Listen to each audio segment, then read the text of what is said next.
बिस्मिल्लाहिर्रहमानिर्रहीम। अस्सलामुअलैकुम वरहमतुल्लाहि वबरकातुहू। मेरे मोहतरम सब्सक्राइबर, वीडियो का मौजू शुरू करने से पहले मुझे अपने प्यारे सब्सक्राइबर का हाल पूछना बहुत ही अच्छा लगता है। मेरे प्यारे सब्सक्राइबर, आप कैसे हैं? मेरी दुआ है या अल्लाह मेरे जितने भी सब्सक्राइबर हैं इनकी दिली मुरादें पूरी करना। या मेरे मालिक, मेरे मौला, उनके घरों में खुशियाँ अता फरमाना और सबको मदीना शरीफ की और हज बैतुल्लाह की ज़ियारत नसीब अता फरमाना, आमीन। और उनके बच्चों को कामरानियाँ, कामयाबियाँ अता फरमाना और हर एक वालिदैन को अपने बच्चों की खुशियाँ देखनी नसीब अता फरमाना। आए अपने वीडियो के मौजू की तरफ चलते हैं। प्लीज़ मेरे प्यारे सब्सक्राइबर, वीडियो को एंड तक लाजमी सुना करें और एक प्यारा सा कमेंट भी कर दिया करें। नाज़रीन, आज की हमारी वीडियो का टॉपिक जन्नत में मुलाकात के बारे में है कि जन्नत में अपने वालिदैन के साथ मुलाकात होगी या नहीं और अपने रिश्तेदारों के साथ मुलाकात कैसे होगी। आए इस वीडियो में मुकम्मल तौर पर जानते हैं। तो इससे पहले आपसे गुजारिश है, आप हमारे चैनल को सब्सक्राइब कर दें, बेल नोटिफिकेशन को ऑन करें ताकि मज़ीद ऐसी वीडियो आप तक पहुंचती रहें। नाज़रीन, अब सवाल यह है कि जन्नत में मुलाकात कैसी होगी।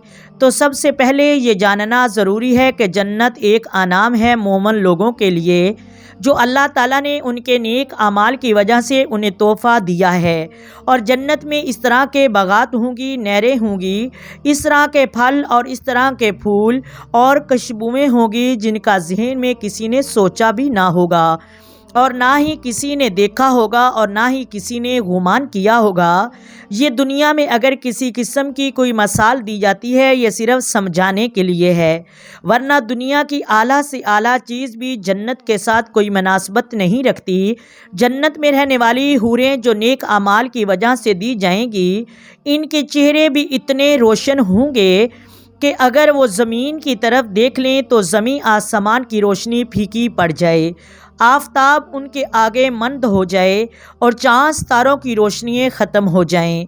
जन्नत में आने वाली खुशबू अगर थोड़ी सी भी, यानी राई के दाने के बराबर भी ज़मीन पर आ जाए तो उस खुशबू की पूरी दुनिया पर खुशबू क़यामत तक रहेगी।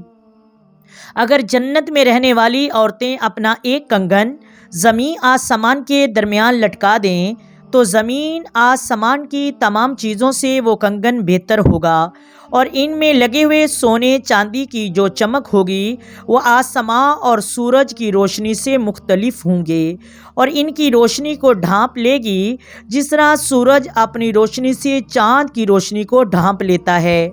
और अब नाज़रीन, सवाल ये है, अपने वालिदैन के साथ, अपने माँ बाप के साथ किस तरह वहाँ पर मुलाकात होगी। नाज़रीन, इंसान के लिए दुनिया में सबसे ज़्यादा बात अहमियत रखती है कि उसके अज़ीम वालिदैन, उसके बहन भाई उसके साथ हों। जब उसके अज़ीम वालिदैन, उसके बहन भाई उनके साथ होते हैं तो अपने आप में वो तक़वियत महसूस करता है। तो क्या ये जन्नत में भी साथ रहेंगे? इसके बारे में नबी करीम सल्लल्लाहु अलैहि वसल्लम से कुछ हदीसें मरवी है कि हज़रत इब्ने अब्बास फरमाते हैं कि नबी करीम सल्लल्लाहु अलैहि वसल्लम ने फरमाया, तुम्हारे अमाल तुम्हारे बुज़ुर्गों के यहाँ पहुँचा दिए जाते हैं। अगर वो अच्छे हों तो तुम्हारे लिए खुशी महसूस करते हैं, अगर बुरे हों तो वो तुम्हारे लिए दुआए मग़फ़िरत करते हैं। और फरमाते हैं, या अल्लाह अपनी नेमतों को उन पर पूरा फरमा जिस तरह तूने हम पर अपनी नेमतों को पूरा फरमाया।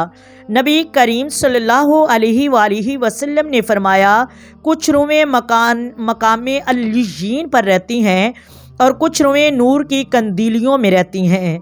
जब ज़मीन से रूहों को फरिश्ते लेकर जाते हैं तो वो रूहें जो मकामे अल्लियीन पर होती हैं वो अपने मकाम पर खड़ी होकर उनका इंतज़ार करती हैं।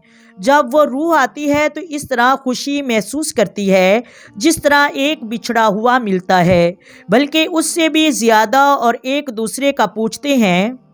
ये बात बताने का मकसद ये था, अगर अरवाहें एक दूसरे के मिलने की इजाज़त है तो जन्नत में भी اعلیٰ مقام ہے، جنت میں کیوں نہیں ملیں گے؟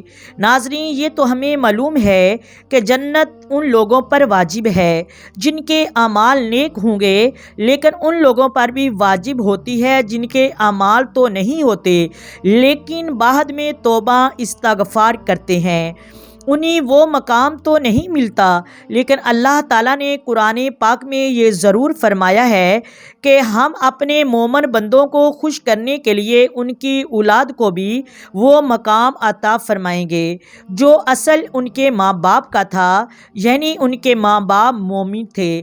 تو مومن ہونے کی وجہ سے اپنے بندے کی خوشی کے لیے رب خود انہیں گنہگار لوگوں کو بھی مقام عطا فرمائے گا۔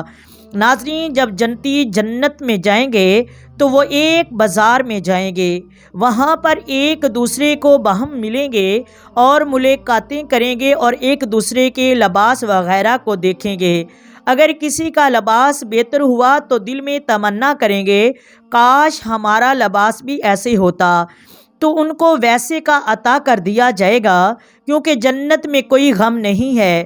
جب وہ اپنی بیویوں کے پاس اپنے گھروں میں آئیں گے تو ان کی بیویاں کہیں گی تم بازار سے ہو کر آئے ہو اور تمہارے اوپر جمال آ گیا ہے۔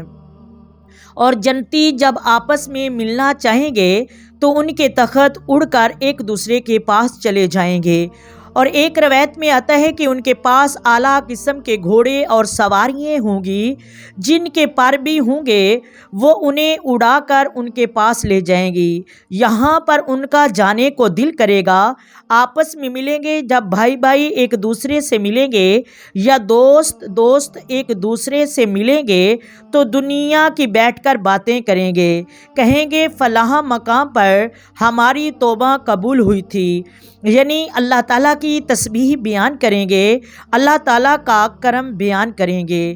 اللہ تعالیٰ انہیں فرمائے گا تم مانگو مجھ سے کیا مانگتے ہو، میں تمہیں وہ بھی عطا کر دوں۔ تو اللہ تعالیٰ کی یہ بات سن کر وہ لوگ کہیں گے یا اللہ تو نے ہمیں سب کچھ عطا کیا، مال، بیوییں، اچھے گھر، مکانات اور والدین عطا کیے۔ پھر اللہ تعالیٰ انہیں اپنا دیدار عطا فرمائے گا اور اس دیدار کے علاوہ جنت کی کوئی چیز اعلیٰ نہ ہوگی۔ ہماری دعا ہے اللہ تعالیٰ ہم سب کو اپنے پیر و مرشد کے ساتھ اور اپنے والدین، اپنے اساتذہ کے ساتھ جنت میں مقام عطا فرمائے اور اپنا دیدار سب کو عطا فرمائے اور مصطفیٰ کا بھی دیدار سب کو عطا فرمائے۔ ناظرین، اگر ویڈیو اچھی لگے تو لائک کریں، شیئر کریں، سبسکرائب کریں۔ آئے مل کر درود پاک پڑھتے ہیں۔ الصلاۃ والسلام علیک یا سیدی یا رسول اللہ، الصلاۃ والسلام علیک یا سیدی یا حبیب اللہ، الصلاۃ والسلام علیک یا سیدی یا نبی اللہ وعلی آلک وصحبک یا سیدی یا محمد الرسول اللہ۔ اللہ حافظ۔